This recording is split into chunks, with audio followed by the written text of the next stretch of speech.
Assalamualaikum warahmatullahi wabarakatuh.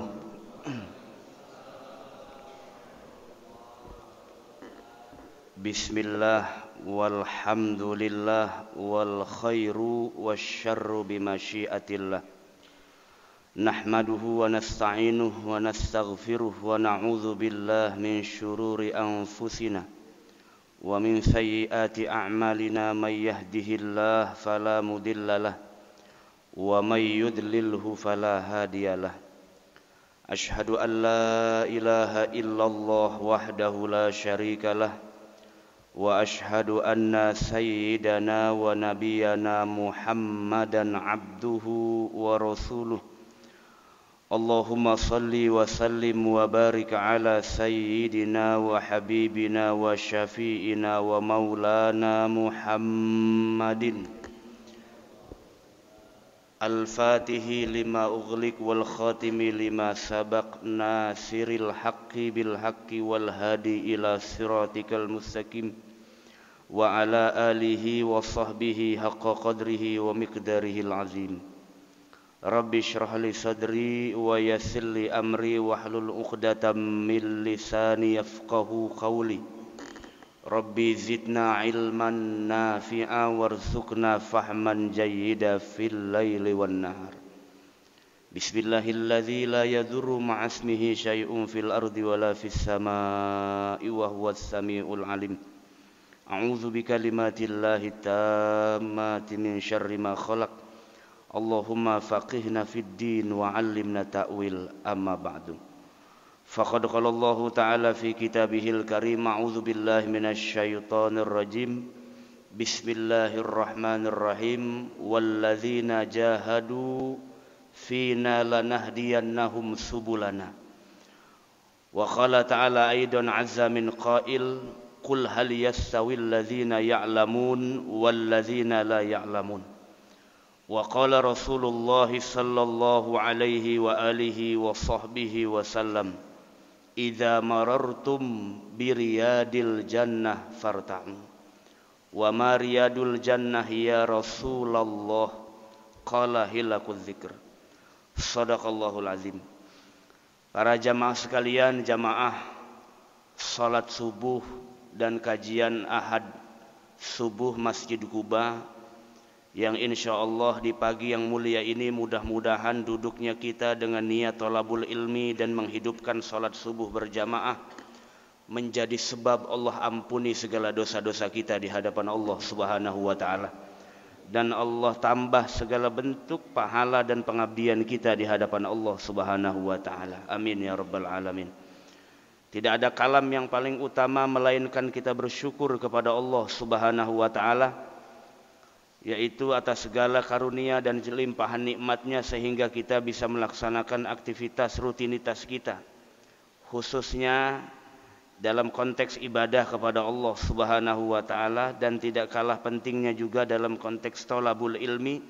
Kita berharap kepada Allah, mudah-mudahan apa yang kita maksud, apa yang kita niatkan senantiasa dimudahkan dan diijabah Allah Subhanahu wa taala. Amin ya rabbal alamin. Selawat teriring salam yang selalu kita lantunkan kepada junjungan alam Sayyidul Mawjud, baginda Rasul Nabi besar Muhammad sallallahu alaihi wasallam. Para jamaah sekalian yang dirahmati Allah, kita sudah masuk di penghujung bulan Hurum. Salah satu daripada bulan Hurum yaitu bulan Rajab. Doanya dibaca meskipun status hadisnya dhaif. Diriwayatkan oleh Imam Al-Baihaqi. Biasanya doa-doa yang begini dalam riwayat yang agak dhaif itu kebanyakan dalam kitab yang judulnya Sunan. Bapak kalau tahu Kutubut Tis'ah, itu yang paling umum yang banyak bercampur antara riwayat Rasulullah dan asar sahabat, itu kebanyakan kitab yang namanya Sunan. Sunan An-Nasai. Kemudian Sunan Ibnu Majah, kemudian Sunan Al-Kubra Imam Baihaqi, Al-Musnadnya Imam Ahmad bin Hanbal. Makanya dalam riwayat Imam Ahmad dalam musnadnya kita dianjurkan baca Allahumma barik lana fi Rojaba. Kemarin saya bilang di situ Allahumma barik lana fima razaqtana. Doa makan jabah. Pikirannya gegares mulu. Allahumma barik lana fi rojaba apa fi rojabin? Di munsorib atau ghairu munsorib dalam bahasa Arab. Kalau dalam teks hadis bacanya bukan fi rojaba Pak. Fi rojabin. Dia menerima tanwin, yunawan. Menerima tanwin itu kalau kita lihat teks hadisnya, ya. Tapi salah enggak Ustaz kalau bacanya fi rojaba? Enggak salah. Yang salah yang enggak doa. Enggak salah, sama.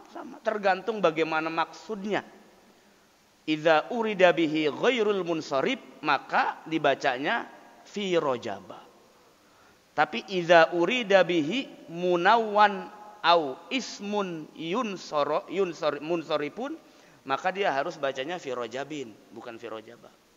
Ya, karena dalam kebanyakan hadis itu ditanwin kata rojab itu, bukan ghairu munsharib.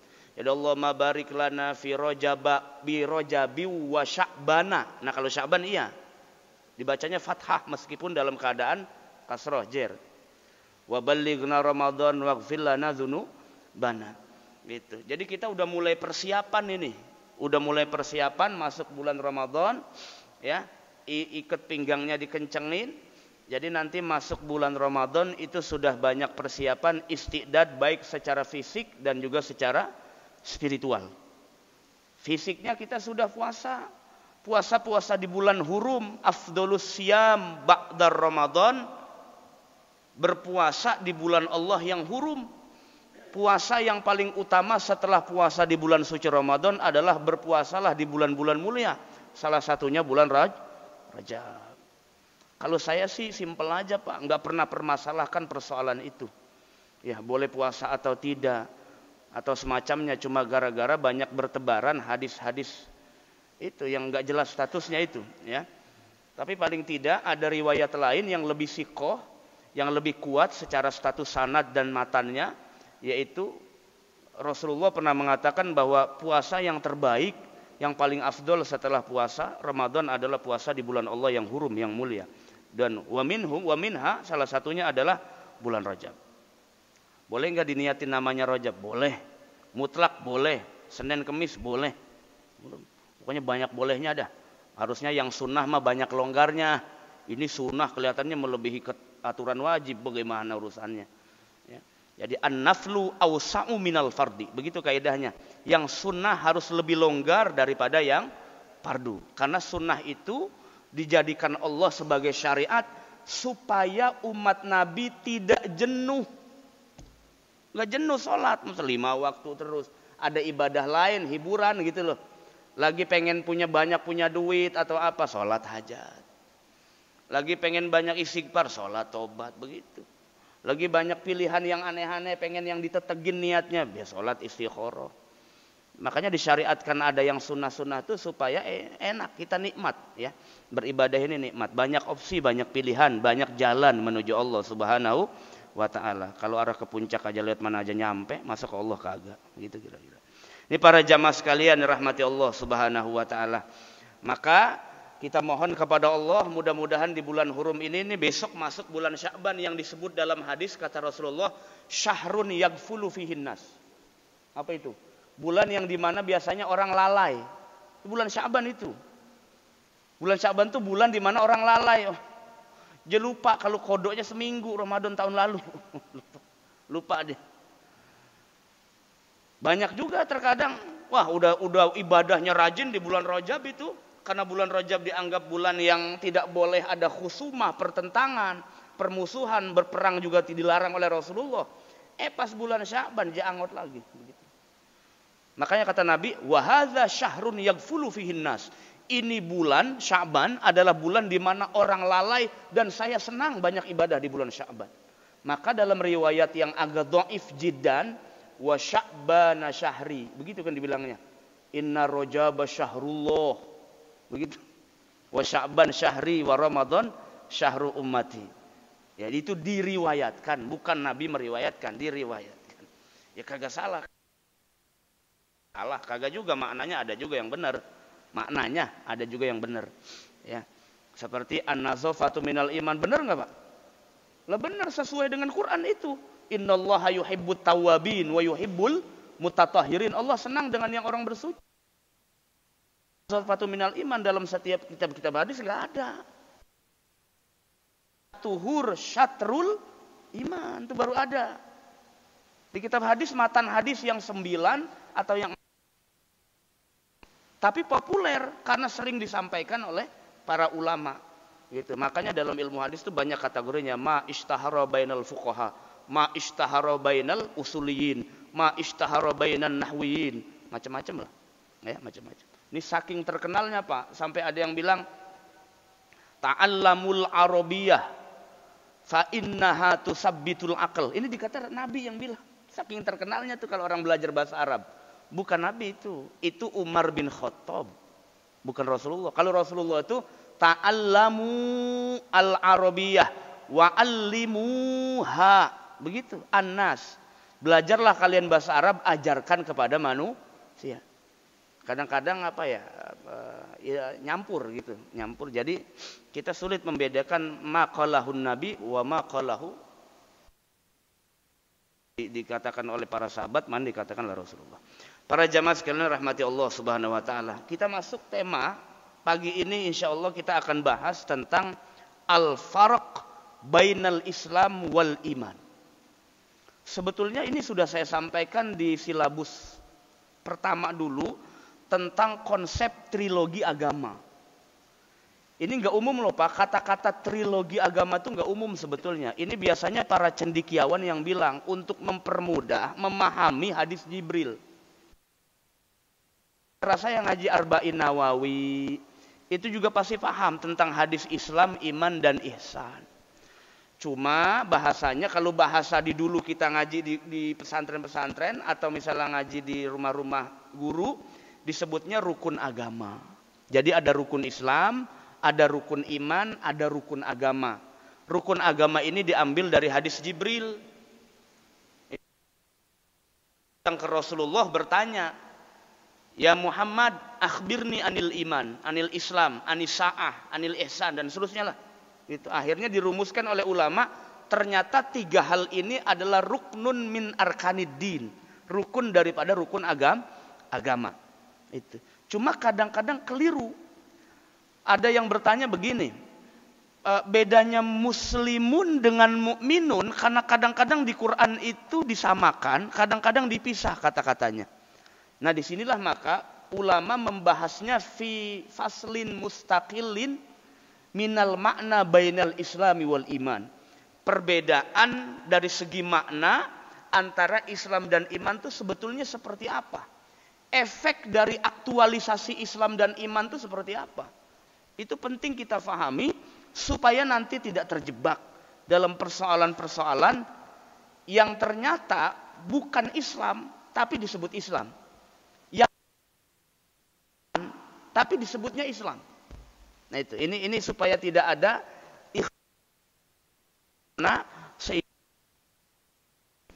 ya. Nah sekarang kita masuk dalam pembahasan Islam dulu. Secara etimologi, secara lughah, secara bahasa, Islam itu diambil dari kata salima, yaslam, salam, ditambahkan 1 huruf, namanya sulasi mazid biharfin wahid dalam bahasa Arab. Fi'il yang asalnya 3 huruf ditambahkan 1 huruf, huruf ziyadah, jadi hurufnya 4. Aslama, yuslimu, Islam. Asalnya mah salam, salima, selamat. Aslama, yuslimu, Islam. Kemudian kata Islam didefinisikan oleh ulama, diberikan pengertian, jadilah makna tertentu yang merepresentasikan pengertian Islam yang dibawa oleh Rasulullah, disebutkan dalam Quran. Innad dina indallahil Islam. Nah baru tuh dijelaskan oleh ulama tuh. Dulunya mah kata-kata Islam, salam, istislam itu kata biasa untuk menunjukkan sikap pasrah. Pasrah, tunduk, patuh, ngikut, nurut, kagak bangor, enggak. Pokoknya nurut aja, udah begitu namanya tuh Islam tuh namanya. Tapi kalau ngikut masih itu kita yang begitu. Kita tuh masih begitu, kita ngikut-mengikut, nurut-menurut, tapi persoalan porsi yang gak sesuai, kita tetap protes sama Allah. Segini doang, anak gua 7, begitu. Doanya begini, dapatnya segini, masih begitu. Batin kita masih begitu, Pak. Jadi sebetulnya Islam kita ini betul-betul paripurna atau tidak? Kita lihat, cek di sini, kita termasuk orang munafik atau tidak? Ini dijelaskan oleh ulama melalui literasi banyak keterangan dari Quran dan hadis. Al-Islamu huwa al-inqiyadu zahir. Islam itu secara umum jika sudah masuk dalam pengertian inti, yang dimaksud Islam adalah inqiyad az-zahir. Ngikut, nurut, patuh kepada ajaran Rasulullah tapi sifatnya fisikal. Eksoterik, lahiriah, zahir. Taat kepada Allah, dia sholat. Sholat kan zahir. Taat kepada Allah, dia puasa. Taat kepada Allah, dia pergi haji. Taat kepada Allah, dia sedekah, silaturahim. Apa saja ibadah yang sifatnya fisikal, bil jawarih, itu representasi Islam.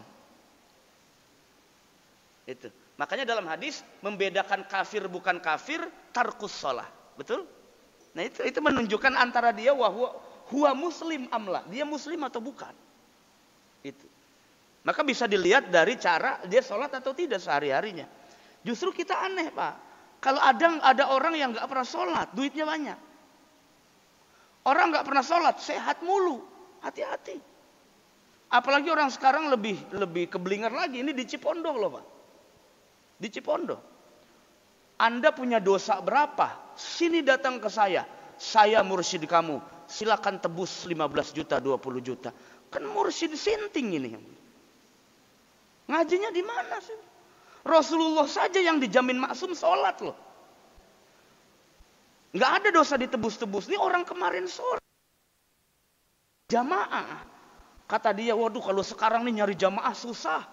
Harus thalabul ilminya jauh. Sedangkan gue kelihatan goblok banget ini. Tapi pengen dapat jamaah gampang. Bagaimana caranya ya? Ya jadi mursyid PA begitu tuh. Itu di Cipondoh, hati-hati Pak. Di Cipondoh itu. Dibilang sholat tuh harus ingat doang. Nggak perlu sholat kayak Allahu Akbar. Ini ajaran siapa dipakai? Ada itu sekarang. Dan pengikutnya ada lagi. Allahu Akbar. Kok bodoh berjamaah? Gitu loh. Semobil tayo itu dia. Dari zaman Nabi Adam sampai Adam Jordan, sholat ya sholat Pak. Sampai Adam Inul ya sholat. Nggak ada yang namanya sholat cuman ingat Allah dong. Ada ayatnya di dalam Quran Ustaz. Apa? Wa aqimis sholata li zikri. Itu ayat menjelaskan esensi sholat. Makanya ngaji kalau 10 menit jangan udah pulang aja. Mohon maaf Pak. Ini akibat ngaji 10 menit udah kebelet berak pulang. Akhirnya mahamin Quran separuh-separuh. Kalau ada kata wa aqimi sholata li zikri bukan tafsir. Itu esensi sholat, bukan pengertian sholat. Kalau pengertian sholat itu inna sholata kanat 'alal mu'minina kitaban mauquta. Idza qumtum ila sholat dan seterusnya. Baca riwayat Imam Bukhari. Ketika sholat, farka'u, kemudian i'tidal, kemudian sujud. Itu teknis kaifiyat.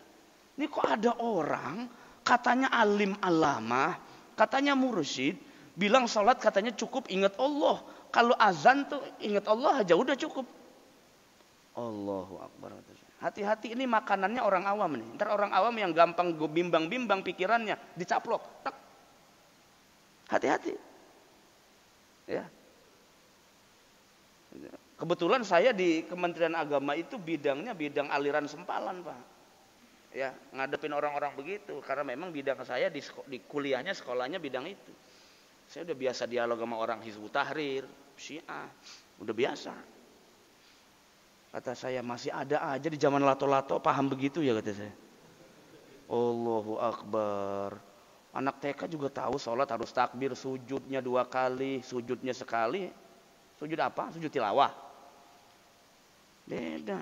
Lalu lagi zaman edannya lagi sholat jenazah pakai sujud lagi. Sholat jenazah pakai sujud, bangun tuh mayatnya.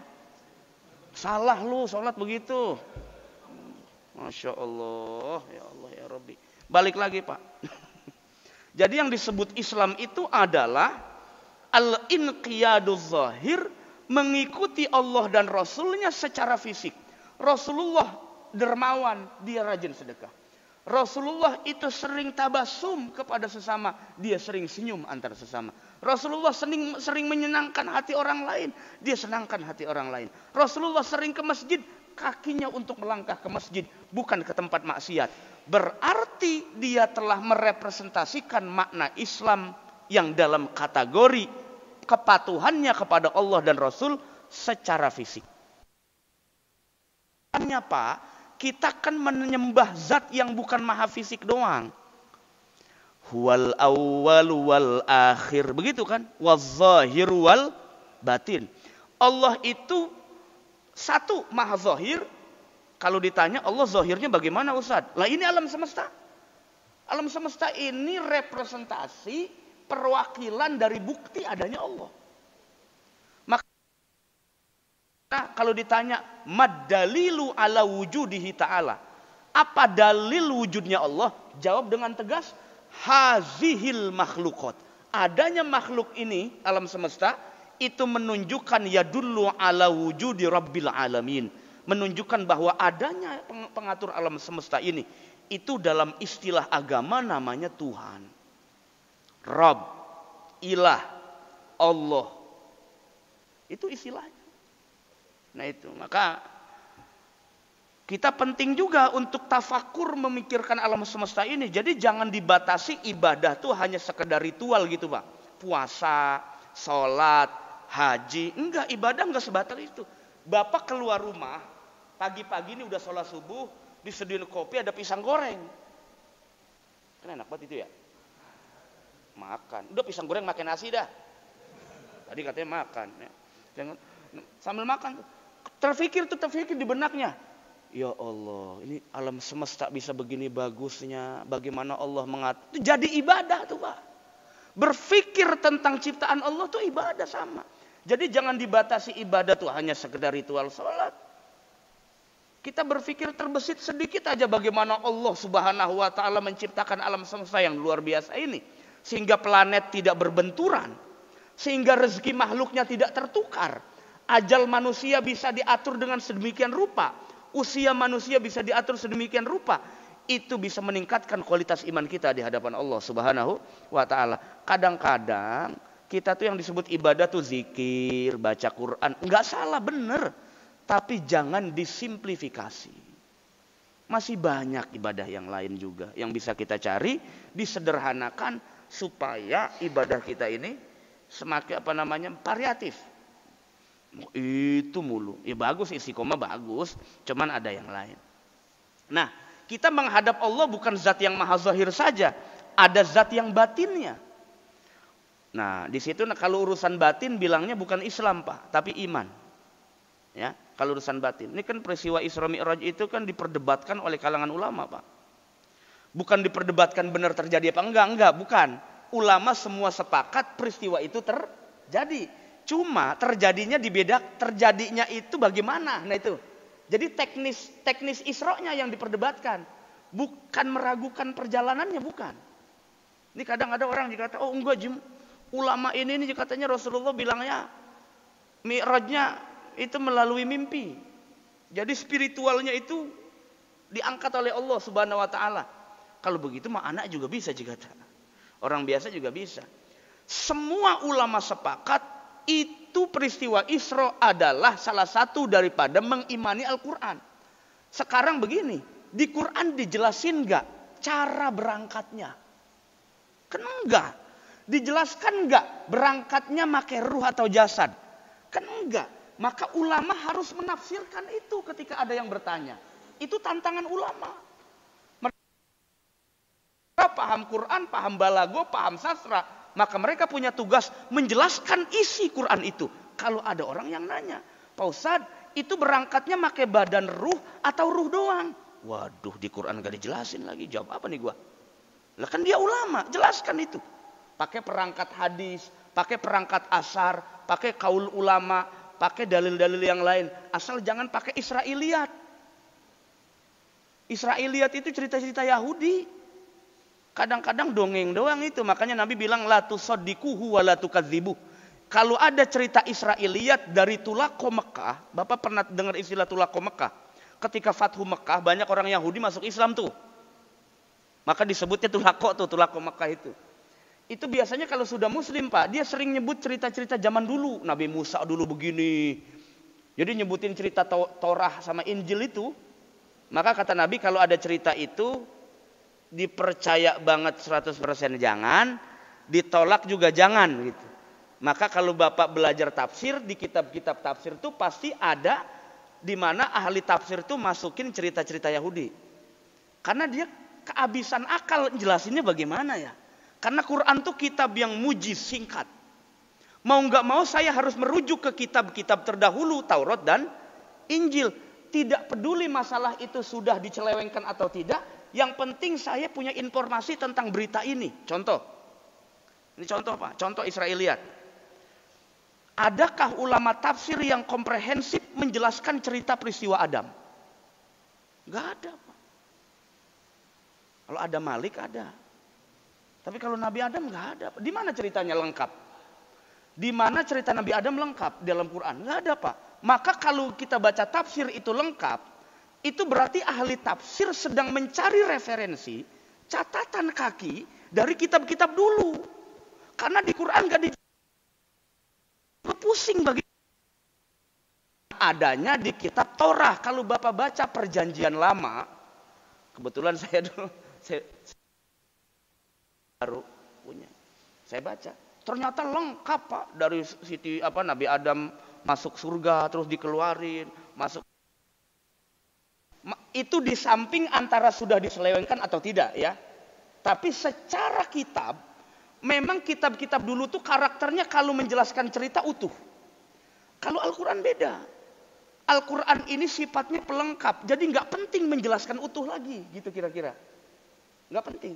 Masalah diselewengkan itu oknum, bukan kitab sucinya. Tapi oknum saja dalam umat-umat terdahulu. Nah itu jadi sangat wajar kalau ada sisipan-sisipan dalam tafsir tentang cerita-cerita Yahudi. Nah kita balik lagi Pak, itu terlalu jauh. Nanti wal iman al-batini adalah inqiyad al-batin, mengikuti Allah. Ini yang sering saya bilang kadang-kadang di majelis mingguan Masjid Kuba yang malam Senin itu, ibadah itu bukan cuma Assalamualaikum warahmatullahi wabarakatuh. Kadang salamnya juga terlalu ke belakang. Assalamualaikum. Sampai ke sono. Ngapain? Sendal gue hilang nggak ya? Baru soalnya mereknya belum copot. Sayang itu. Kan ada orang ke masjid itu tujuannya lisolah, ada juga litolabis sendal. Ini ada juga yang enggak. Cuma saya kagak tahu. Ya pasti ada aja. Makanya dianjurkan oleh ulama tajdidun niat, taqyidun niat, kuatkan niatnya. Kadang-kadang ada yang niat dari rumah pengen ngaji, pas di pertengahan jalan digeroin temennya, ngopi dulu, ngaji mulu, besok juga ada lagi pengajian. Oke coy. Kagak jadi ngaji. Ya. Kata saya, besok juga masih ada maghrib. Iya juga ya, jadi ngikut dia. Ente mau salat apa? Maghrib. Besok juga masih ada. Udah sekarang main dulu. Oh ya udah. Jadi ngikut jadi. Iya maghrib besok sama sekarang beda. Bukannya namanya sama salat maghrib, cuman kondisinya yang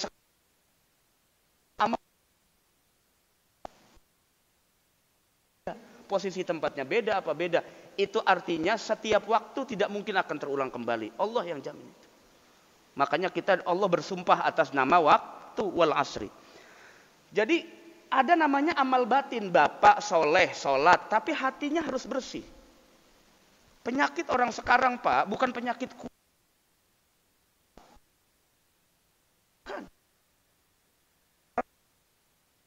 kotor.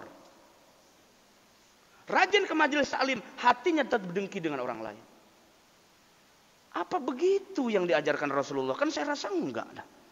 Rasulullah bisa mulia karena hatinya bersih Pak. Bersih dari kotoran dunia, bersih dari syahwat, bersih dari gengsi dengan orang lain, bersih dari takut kepada persoalan duniawi. Karena Nabi hatinya dimuliakan Allah Subhanahu. Kalau kita ikutin sunnahnya Rasulullah, maka sebelum kita soleh secara fisik, coba lihat dari hati kita dulu, batin kita dulu. Jika kita ngelihat orang lain kurang, anggap saja itu kekurangan dalam diri kita. Jadi nggak ada orang yang merasa paling baik. Kata Syekh Abdul Qadir Al-Jilani, tokoh besar dari mazhab Hambali, pernah mengatakan, jika seorang ada ketika masuk masjid dan dirinya merasa lebih baik dari orang lain, nanti ketika di hadapan Allah, mukanya dalam keadaan gelap, gesang. Mukanya Pak, itu kelihatan. Rasulullah juga pernah begitu suatu saat. Pas masuk, Rasulullah kan matanya 4 Pak. Pernah dengar nggak hadisnya? Nabi itu matanya 4, di sini sama di sini. Jadi Nabi bisa ngawasin sahabat yang sholat jamaah main-main gitu. Jadi kalau ada yang macam-macam di belakang nih, Nabi lagi ngimamin, Nabi ngelihat dari sini. Cuma bukan mata begini.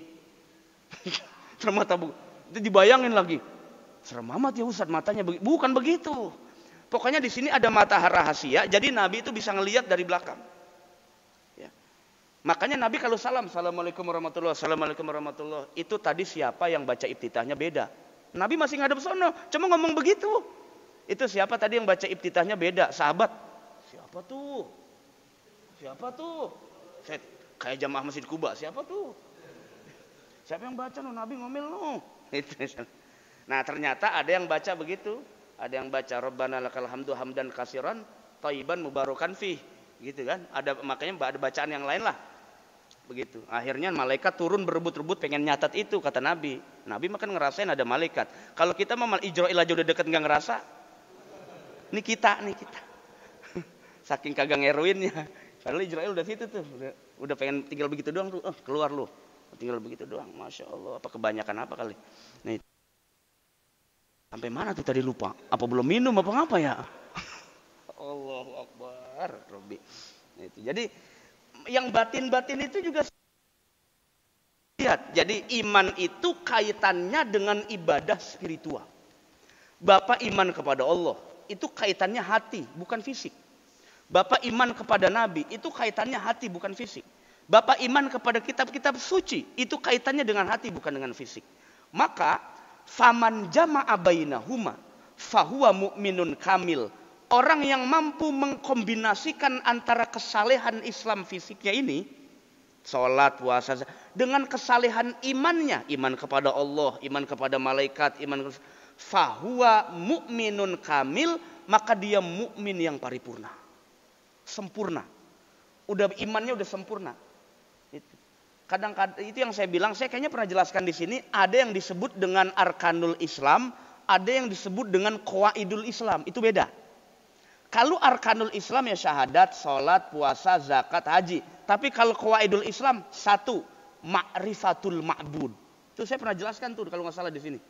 Mengenal siapa yang dia ibadahi. Sholat, Allahu Akbar. Tapi nggak kenal yang diibadahi. Kenalnya hanya namanya doang Allah. Tapi nggak kenal Allah Maha Rahman Rahim. Allah sayang kepada kita. Allah nggak peduli urusan dirinya sendiri. Yang penting makhluknya maslahat. Kenali dulu siapa yang kita ibadahi. Maka ibadah tuh nanti enjoy Pak. Nggak ada istilah suuzon kepada Allah. Nggak ada. Pokoknya apapun qadar dari Allah, kodok dari Allah, nikmat aja udah. Ya, apa sih yang buat nggak nikmat Pak? Yang buat nggak nikmat itu sesuai kata Rasulullah dalam riwayat Imam At-Tirmizi. Aksiru zikra hazimil ladzat wa huwa al-maut. Ingat sesuatu yang bisa memutus syahwat. Apa kira-kira? Kata Nabi, ingat banyak-banyaklah mengingat sesuatu yang bisa memutus syahwat. Apa itu? Mati. Kematian itu memutus syahwat. Karena syahwat itu akan terus berkembang, bahkan bisa liar selama ruh masih ada. Ada juga kadang hadis yang begini Pak, wa kafa bil mauti wa idho. Meskipun riwayatnya agak lemah, kalau saya sering pakainya yang riwayat Imam At-Tirmizi. Aksiru zikra hazimil ladzat. Seringlah ingat sesuatu di mana sesuatu itu bisa, itu kematian. Nah inilah maka ini ibadah batin bukan fisik Pak. Jadi harus diimbangkan kita rajin sholat, tapi hati kita juga tetap Imannya kepada Allah nggak bergeser, percaya kepada qada-qadar Allah nggak bergeser. Iman sepenuhnya terhadap urusan Allah kita nggak bergeser. Wa man tarakahuma fahuwa kafir. Waliyadzubillah. Wa man tarakahuma fahuwa kafir. Orang yang meninggalkan ini dua, Islamnya ditinggalkan, tidak sholat, tidak puasa, tidak zakat, imannya juga ditinggal, tidak percaya Allah, ragu dengan Nabi, tidak percaya qada-qadar Allah, fahuwa kafir kamil. Dialah orang kafir yang sesungguhnya. Wa man tarakal, nah ini yang ngeri nih. Kalau nih Pak. Wa man tarakal islama wahdah. Orang yang cuma hanya solehnya secara batin. Ini saya lagi nyindir orang-orang kebatinan nih, yang kayak tadi tuh, Pak. Yang dibilang orang inget juang jika kata sholat itu kan kebatinan itu. Wa man tarakal Islam, orang yang meninggalkan Islam ketaatan secara fisik, kagak sholat, fahuwa mu'minun nakis, mukminnya mukmin sempalan. Memang betul bahwa embrio daripada iman itu adanya di dalam hati, tapi bukan berarti Anda nggak soleh secara fisik. Tinggalin sholat, tinggalin puasa, itu salah. Secara aturan salah. Maka Anda dianggap mukmin yang nakis. Ada lagi yang lebih parah. Jadi kebatinan itu sebetulnya apa ya? Kalau kata saya mah dukun sih sebetulnya itu. Dukun yang nyaru begitu. Ya ditanya ya untuk persoalan kaifiat atau semacamnya mungkin karena nggak paham, jadi fatwanya yang ringan-ringan aja gitu. Udah, yang penting ingat puasa itu yang penting kita menahan aja. Emang iya sebenarnya menahan, cuma menahan apaan kata saya? Menahan apa? Itu berbahaya. Paham-paham begini berbahaya. Hati-hati anak-anak kita kadang-kadang kalau kagak di Erwin jangan ikut begitu tuh. Ya, kudu lihat doang almar'u ala dini khalili, berteman itu bagaimana orang itu agamanya bagaimana teman, jadi tolong diawasi. Ya, diawasi. Itu. Lebih aman lagi masuk pesantren, apalagi pesantrennya Darul Amanah. Ya enggak apa-apa promosi emang apa. Dia itu di situ. Deket banget naik sendal nyampe kok. Nah, wa man tarakal imana, barang siapa yang meninggalkan iman, wahdah fahuwa munafik. Astagfirullahaladzim. Ini dia sholat Pak, rajin. Islamnya rajin, sholat, puasa, zakat, tapi hatinya maksiat sama Allah. Suuzon, hasad, hikad, dendam, namimah, bahkan meragukan qada-qadar Allah. Apa di sini dibilang? Fahuwa mu'minun munafik. Selama ini Subhanahu wa ta'ala. Jadi kita kesini kepentok, yang betul itu dua-duanya digabung. Ada orang yang tanya ke saya, Ustaz, dia soleh banget hukum sosialnya. Ini saya sebutin aja tempatnya, bukan nama. Kalau tempat makan gak gibah jadinya. Pokoknya masih daerah yang banyak ikan lah. Daerah mana tuh Pak? Jakarta. Ya, yang banyak. Buat amis dah. Ada orang nanya ke saya, Pak, Ustaz, abang saya rajin sedekah, baik sama orang. Pokoknya baik banget sama orang. Cuman satu nih nggak ngerjain ini nih. Apa? Kagak sholat. Bujuk. Kagak sholat. Sedekahnya mah bagus kata saya. Cuman kalau kagak sholat juga saya nggak bisa bilang orang kayak begini modelnya bagus masuk surga. Enggak. Karena sholat itu yang pertama akan ditanya oleh Allah di akhirat nanti. Ya kudu sholat. Masa kagak sholat? Nabi aja sholat. Masa juga kagak sholat suruh sholat? Nanti takut keseret-seret nanti. Masya Allah. Ada juga yang bilang bagaimana kalau kita cuman amal batin doang tapi nggak ibadah. Nah itu yang kayak tadi contohnya kebatinan. Ya. Jadi nggak puasa, nggak sholat, nggak zakat, tapi hatinya ingat Allah. Wah, ini lebih keblinger lagi yang begini. Ya, orang sekarang pengennya begitu Pak, nggak tahu juga saya itu. Kenapa makannya beda kali ya? Apa? Jadi pada begitu, gampang sepeleng pikirannya.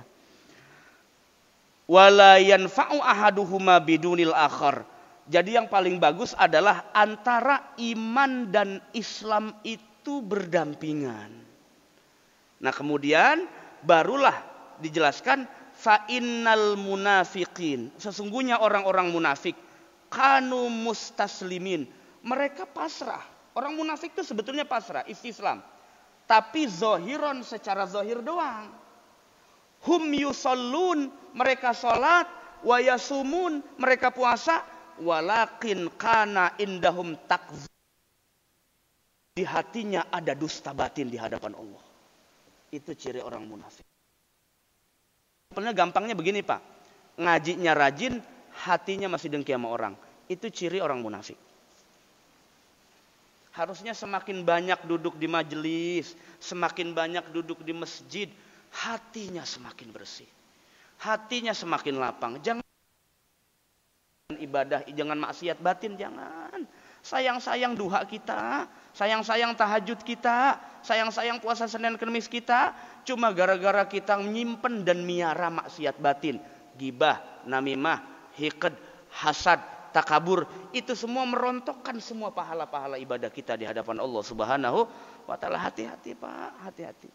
Kita yang punya paham ya paham itu direm. Apalagi kalau ada kita lagi kumpul-kumpul, ada orang ngomong begini, ente tahu nggak? Waduh, ente langsung pergi aja dah Pak. Itu mukadimah gibah itu. Pokoknya kalau udah bilang, ente tahu nggak? Enggak. Ane mau pulang. Takutnya merembet jadi dosa jariah. Jangan. Tapi ini fakta Ustaz. Mau fakta atau tidak boleh membuka aib orang lain. Man satara musliman, satarahullah fid dunya wal akhirah. Orang yang menutupi aib saudaranya, apalagi sholatnya masih ngadep kiblat, maka nanti aibnya ditutup oleh Allah di akhirat. Lah kita aib orang diobral-obral. Dikata barang kali yang ceban 3. Enggak bisa begitu, jangan Pak. Kalau aib kita mau ditutupi Allah, tutupi aib saudara kita selama kita hidup di alam dunia ini. Yang berhak tahu hanya Allah Subhanahu wa taala. Biarin Allah sendiri. Urusan kita enggak, kita juga punya aib dewek lah kira-kira. Wa adamu tasdiq. Allah berkata dalam Al-Qur'an, qalatil a'rab amanna qul lam tu'minu walakin qulu aslamna. Nah, kemudian yang terakhir epilognya, ini sebenarnya banyak banget ini pembahasannya Pak. Saya bingung, udah cukup singkat, padat, terpercaya, SCTP. Mana tuh? Nah, jadi jangan dipisahkan antara ibadah yang zahir dengan ibadah.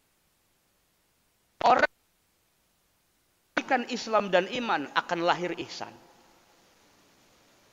Gitu caranya Pak. Jadi bukan langsung Islam jeloncat ke iman, bukan begitu. Iman dan Islam digabungkan, lahirlah yang disebut dengan ihsan. Jadi ihsan itu Pak, mohon maaf, awas nih orang-orang yang sok-sok kebatinan nih. Saya gregetan banget dah sama orang-orang begitu. Ya, ngerusak jamaah Pak. Ya Allah, dari kecil anak kita sholat kenal jiyah jadi kagak sholat. Gregetan kayaknya. Bukan saya pengen jewer, bukan. Ya, diajak ngomong.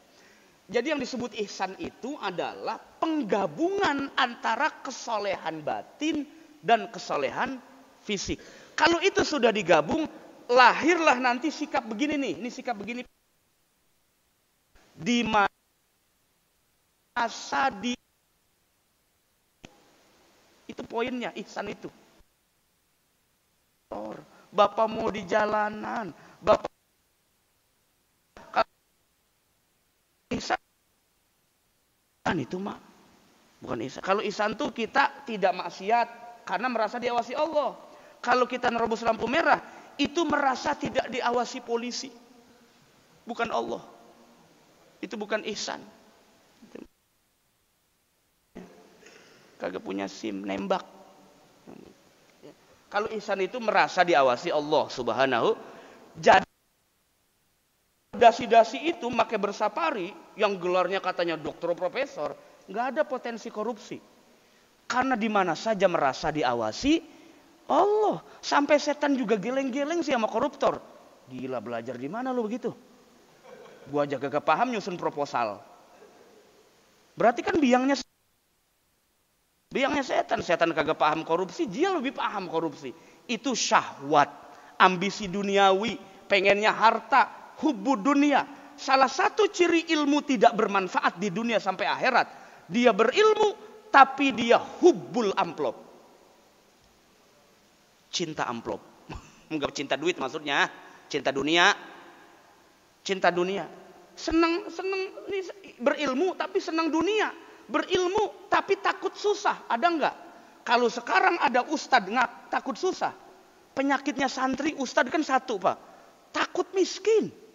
Sampai jilat-jilat jamaah. Sampai takut kehilangan jamaah. Allahu Akbar. Kalau Allah yang kasih, jamaah kamu gak akan hilang. Kata Imam Abdul Hasan Asy-Syadzili, ilmu yang tidak manfaat adalah Anda berilmu tapi Anda takut susah. Maha Ghani, padahal Allah Maha Kaya. Jangankan Anda yang berilmu punya akal pikir, ayam pun tidak pernah ada ceritanya mati gara-gara kagak makan. Paling tidak mati gara-gara masuk MCD. Masuk KFC, baru mati dia. Jadi makanan jadinya. Pernah nggak ada ceritanya Pak kucing mati cuman gara-gara nggak makan? Nggak ada. Kecuali dia dikurung, nggak dikasih makan, sakit, mati. Tapi kalau dilepas begitu aja, kagak. Dia bisa masuk rumah siapa aja tuh. Masya Allah, ini kita yang punya akal pikir masih takut gituan Pak. Masih takut. Udah kita, siapa lagi? Emang kita yang begitu. Ya, tinggal muhasabah bagaimana kita ya Allah. Iman ini biar selaras dengan amal soleh. Inilah nanti yang akan kita presentasikan di hadapan Allah Subhanahu wa Ta'ala. Mohon ampun kepada Allah tiap hari, jangan pernah istighfar dilewat. Astagfirullahaladzim. Ngikutin hadis astagfirullah. Astagfirullah. Kan Nabi mah bilang kalau dia astagfirullah. Pak Ustadz boleh nggak astagfirullahaladzim? Boleh. Astagfirullahaladzim, astagfirullahurrahman juga boleh. Apa aja boleh.